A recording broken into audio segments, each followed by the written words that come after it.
Jesus. Good job I was looking at it then.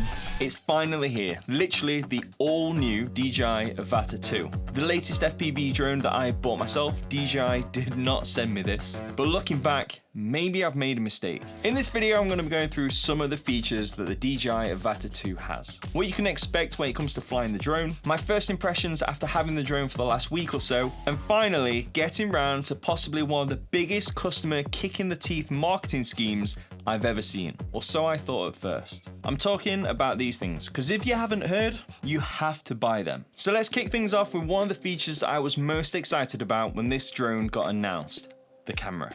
This camera comes with the 1/1.3 inch sensor, which paired with the fixed lens gives you a 155 degrees field of view. But more importantly, this now films in D-Log, meaning that you have a wider dynamic range, meaning that you can capture more detail in the highlights and the shadows. And with just a little bit of color correction, you can get this footage looking pretty damn good. In fact, I actually read somewhere that the camera which is in the Avata 2 is the same camera as what's in the Action 4. So with that being said, no longer should you have to strap an action camera to the top of the drone and risk smashing up two things rather than just the one. However, if you're not much of a video editor and you just want to fly this for fun, you can use the standard image profile, which will add the contrast and the saturation for you. One thing I did notice about the log footage especially is that you have to move the tint slider ever so slightly to the green because it's always got that magenta look to it. Obviously, this is entirely down to personal taste, but the magenta look is something I've always noticed in DJI footage over the years. The Avata 2 will also film in 1080p and 2.7K up to 120 frames per second if you wish, and 4K up to 60 frames per second or 50 if you're here in the UK. The drone also has upgraded fisheye sensors which are on the back, and these come into play if the back of your drone gets a little bit too close to something. Imagine rear parking sensors,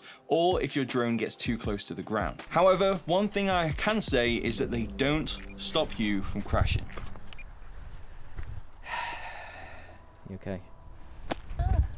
So no damage, thankfully. I haven't wrote it off in the first flight. I did hit a tree fairly hard, not even a scratch, but this brings me on to a very valid point. With the first Avata, you could change the propeller guards. They cost maybe about £25 from DJI, and you can get it, undo a few screws and replace it in literally 5 minutes. But with this one, I don't think you will be able to, because the propeller guards is part of the body. There are screws going around the body, but I think it's just a huge integral part of the drone.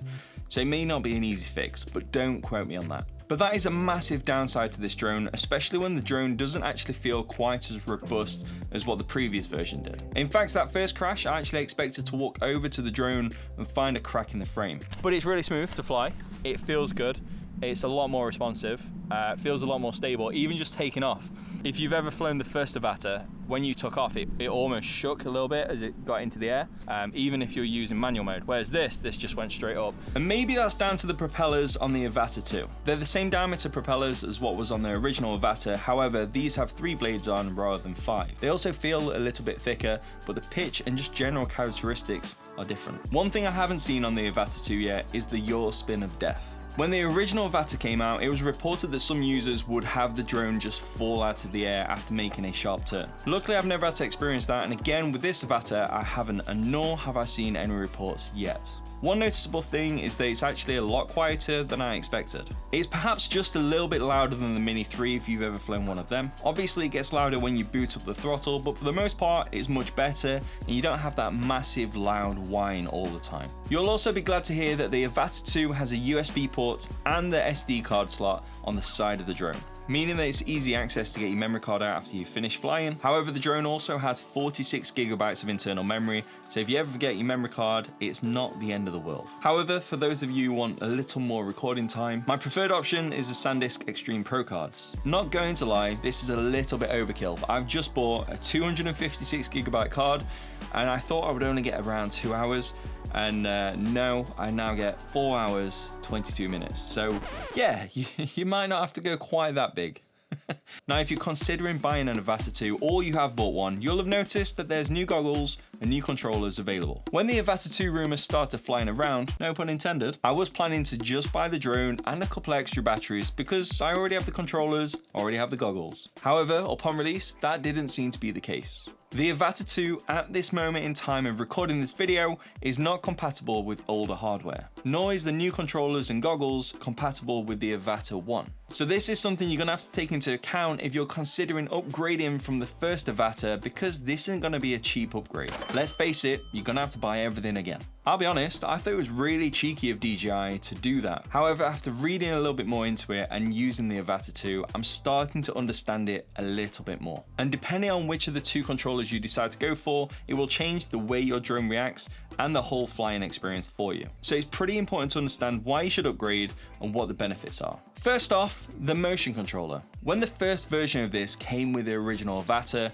I thought it was a bit of a gimmick. However, now I think it's possibly one of the most intuitive ways to fly an FPV drone ever. But what the motion controller version 3 allows you to do is incredible. You can still fly the drone the same as you could with the motion controller version 1 and version 2, and you definitely have less chance of crashing the Avata 2 when using it. But the great thing about the combination of this motion controller with the new Avata 2 is that you now have easy acro mode. All the flips, the spins, the drifts that you see in FPV videos before were only accessible to people if they were flying manual mode with a proper FPV controller. But flying in manual mode can take a little bit of time, and also you're more likely to crash your drone when you're learning. But now with this motion controller, you can do all the flips, the spins, everything you want with this little joystick. So now to me, it makes perfect sense why they've brought a new version out. Flying with a motion controller isn't my preferred option. The flight and the footage can be a little bit twitchy, so you need to be able to relax a little bit on your wrist. Making small movements go a long way. Something I did notice is that the throttle response isn't quite linear. As you pull in the throttle, you can feel it getting faster and faster, but then all of a sudden, it feels like it just jumps straight to 100%. There's not really much in between. But it's certainly fun to use, and I actually think anybody could fly an Avata 2 with one of these in just a few minutes. I did also buy the FPV controller version 3, and 99.9% of the time that I fly any FPV drone, I normally fly with this style of controller in manual or acro mode. Acro mode is just the industry standard name for anyone using manual mode. Pretty much you have full control over anything that the drone does. But over the last week, I've decided to try and use normal mode and sport mode as much as possible. And you know what? I actually loved it. I feel like you have a lot more control with this than what you do with the motion controller. And if you've ever flown a Mavic before, you're gonna pick this up really fast as long as you stick to normal or sport mode. You can easily fly through tight spaces with ease, and if you get stuck and can't go no further, just let go of the control sticks and the Avata 2 will just hover there for you. Exactly like a Mavic will, it's that simple. You can also control the camera angle as well, so you can look up and down exactly like a Mavic. But with the version 3 controller, just like the version 2, you can fly in manual mode. And that is easily the most advanced way to fly an FPV drone, so could take a little bit of practice. And finally, we have the new DJI goggles. I can't comment or compare these to the Integras, however, these are a really comfortable fit. The range of this entire system, according to DJI, is much further than I would ever feel comfortable with. It's also not exactly legal for me to fly it at that distance in the UK. But flying through a forest or behind things or just the general use of it, this thing is flawless. I've had no dropout, no lag, no missed frames, but all of this works on line of sight, so you've got to be careful. Overall, no complaints, apart from one small tiny thing. One cool feature I really do like, it's not perfect, but it's not bad, is on the front of here, somewhere here, I think it is, there's two little cameras. What you do is just double tap on the side, and now I can see you. So now, I can actually see everything. Wow. But it's really cropped in, so I can only see that field of view there. And that's where I feel like this feature has all of the potential to be amazing. But unfortunately, I feel like it's very quickly become a bit of a gimmick. The field of view that you see in the goggles when you're using this feature is pretty damn tight. That tight and zoomed in that it makes it pretty much unusable. So at which point, I may as well just lift the goggles up and actually see what I'm doing. And if I'm honest, it's a feature that I probably won't ever use. But overall, I'm pretty happy with it. I won't deny there's a few quirks that could have been a little bit better thought out, but the two things I was really wanting from the Avata 2 was a better flying experience and a better image, and that is exactly what I got. So let me know in the comments what you think. Are you going to be buying an Avata 2? Are you staying well clear of it? Or have you actually bought one? And if you have, are you going to be wanting to fly manual mode? Because if you do, you need to watch this video. I'll see you soon.